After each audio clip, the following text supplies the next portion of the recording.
I'm joined by former Trump lawyer Michael Cohen. He hosts the Mea Culpa podcast. He's the author of the book, Revenge, How Donald Trump Weaponized the U.S. You have been in the news a lot. Thank you for being here on The Beat tonight. It's always good to see you, Ari. You went down there today. Did you testify?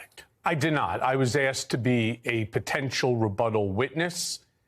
The prosecutors determined that my rebuttal was not necessary, and so I was released. Not necessary today, according to them.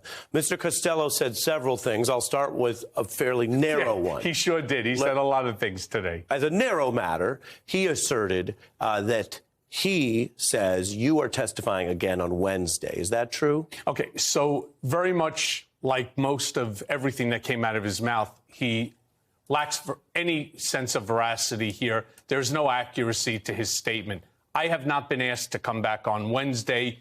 And moreover, something that you would know as well. The prosecutors will not tell you if you are or you're not coming back. They just don't do that. They'll let you know at the last moment or at least the day before. So how he has this specific information just goes to show you he is exactly who he is. And that, of course, would be Rudy Giuliani's attorney. Yeah, and in this process, and I've reminded viewers, there is a possibility for someone who may be facing indictment to ask for people to go forward. So that may be the way that we're hearing from him. Do you know about any future testimony from yourself, him, or any other witnesses? Or at this point, you're just on standby? Right. So again, I wouldn't know about anybody else. Throughout this entire process, I didn't know who was coming in, nor would the prosecutors tell you. Yeah. I can tell you emphatically that I have not been asked to come back on Wednesday. Okay. As of this moment. When he says he was speaking with you and advising you, was he your lawyer at the time? No. In fact, there's so many things about his statement which is untrue. First and foremost, that I reached out to them. I didn't know Bob Costello from a hole in the wall. In fact, the senior partner of the firm, Jeffrey Citron, is the one who introduced us and said, we should speak. And so we set up a meeting. They came. I think either they brought me a retainer or they said they were sending one or a letter of engagement. I never signed it. He was never my lawyer. So he was not at that time your authorized lawyer. Then he says separately, you did, he says, waive attorney-client privilege. Is that true? That's another one. If in fact that I waived attorney-client privilege, I'd like to know when, how, where. I don't recall waiving anything, but again, this is I don't know what he's talking about. Did you sign anything when you were dealing with SDNY like that? Not that I recall, no. All right, let's play this part. Yeah. This is, and by the way, he's got his point. You get to respond. Let me play it, then you'll respond. Because he says, oh, this was, quote, stupid, etc. Let's listen. They notified me that Michael Cohen had executed a waiver of the attorney-client privilege for reasons I have no idea. Frankly, it was a very stupid move by Michael Cohen, because now we're able to tell the truth about what Michael Cohen was saying at any point in time starting in April of 2018. So that's why I wanted to get those materials that I gave to the U.S. Attorney's Office and sat for a 2-hour interview with them back in 2019, after which, you may have noticed, the Southern District of New York didn't do any business with Michael Cohen. There's a reason for that. He's totally unreliable. You get the benefit of responding. Yeah, so the reason the Southern District of New York didn't do anything with me is because of, just read Jeffrey Berman's book, and you already know the answer, that they were being pressured by Main Justice within which to do things. Bob Costello, if he was any more imaginary in the statements that are coming out of his mouth, he'd be a #1 New York Times best-selling fiction author.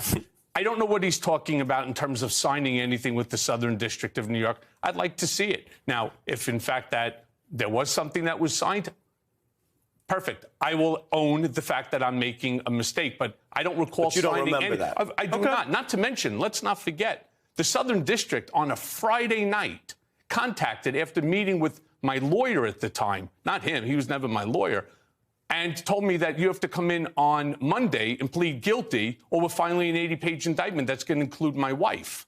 So I don't know when he's talking about this meeting that I had with the Southern District of New York. I would like to know the answer. Yeah, and you mentioned that, and this is something that, again, is worth responding to once. We're not going to be airing it over and over.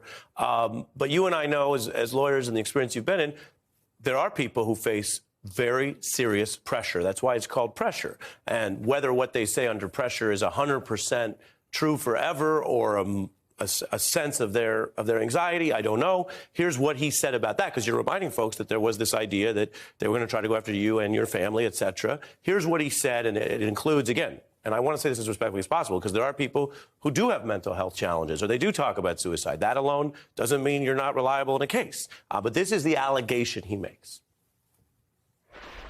April of 2018, April 17th, I believe, we met with Michael Cohen for the first time at the Regency Hotel at his request. Michael was in a manic state. He told us that he had contemplated suicide, that he had been up on the roof of the Regency Hotel the weekend before, seriously considering jumping off because he couldn't face the enormity of the legal problems he knew were coming his way. Is that true? Well, parts of that are actually true. I was incredibly distraught. Remember, I have never in my life had an issue with law enforcement. Actually, one time in 1985, I was driving back to college. I was going 13, 14 miles an hour over the speed limit, and I got a speeding ticket, the one and only in my entire life. Other than that, I've never had run-ins with law enforcement. Yes, so let me put it like this. I mean, it almost seems like in that pressure, you shared or confided in Mr. Costello.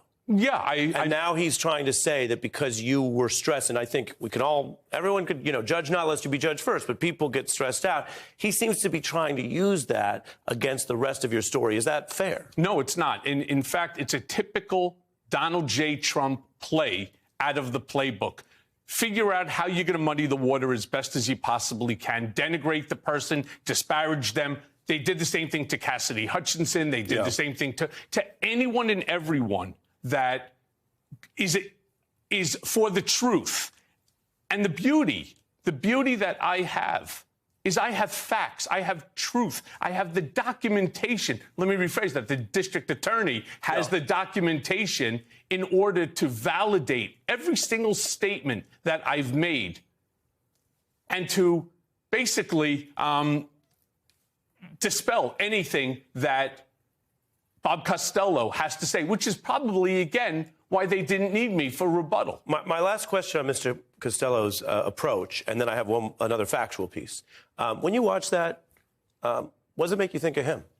Well, I think he's a clown, which is exactly why, after the repeated attempts to get on my legal team or to be my attorney, which, of course, is all directed by Rudy and those that be there in Washington, D.C. at the time, I had no interest. And there's even statements of me hanging up on him, and we had some arguments on the phone where I want to be left alone by you. So you think Mr. Giuliani and others may have been trying to use him to play like he was on your side and then use that against you, which seems like part of what he's doing today. Yes. It seems like it to me, too. Yeah, and by the way, I'll mention, and you know how we are around here, Mr. Costello's invited on. And if he wants to come to the table and speak the way you have. And so he should. I've invited him on that. Here's the factual claim he makes. Maybe factual, maybe not.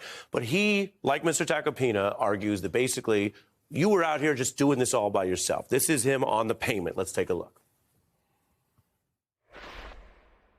But that's not a lie. That's not a lie? Here's why it's not a lie. That's not a lie? Here's why it's not a lie. Did you know about this? Let me answer. Did you know about this? No, I don't. No, we don't need that. Here's why it's not a lie. Yeah. Because it was a confidential settlement. So if he acknowledged that, he would be violating the confidential settlement. So is it the truth? Of course it's not the truth. Was he supposed to tell the truth? He would be in violation of the agreement if he told the truth. So by him doing that, he was abiding by not only his rights, but Stormy Daniels' rights. So Mr. Tacopina there says it's his argument that, of course, he says, quote, of course Donald Trump didn't tell the truth. And he says basically this was the way they were going to keep it secret. And then he and Mr. Costello today both say, and this is the first time I've actually had you on since all this. I want to give you the benefit of responding. They say you just cooked this all up. Donald Trump didn't know about it. You did it for whatever your reasons are. And if they first of all, they also say it wasn't a crime, but they say if there was anything wrong, that's on you, sir. So now you're here back at the table. What is your response to them saying you went rogue? Well, that's the defense that they're going to try to put forward. It's going to fail and fail miserably on its face. First of all, I didn't sleep with Stormy Daniels. Donald did. Second of all, there was notifications that came within to the Trump organization about her not filing a lawsuit, Mr. Costello. Facts do matter, especially on this show. She wasn't filing a lawsuit. She was going to go public with the information. Very much like what Karen... It had nothing to do with a lawsuit. At a key time for the campaign. At a very key time for the campaign. As McDougal, as, you know, the Access Hollywood comments and so on. His facts are all twisted. And very much like Tacopina, when you come on a show, whether it's your show or you're going to stand in front of a microphone, facts matter. Yeah. And it's important that you have the right facts. And with Mr. Tacopina turning off, well, of course he lied, but it doesn't matter. Well, now you just, you just now put your client behind the 8 ball on that one, too. And Mr. Costello today, what he also said was, quote, Cohen decided on his own to take care of this. I said, where'd you get the money? He said, I took out a loan because I wanted to keep it secret, even from my own wife, from Melania. He basically says, and he claims he'll have evidence. He hasn't released it again, but he claims he has evidence that would prove this. And at the time, you were saying that. What's your response to that? Yeah, so it's absolutely not true. I don't know what conversations he's referring to.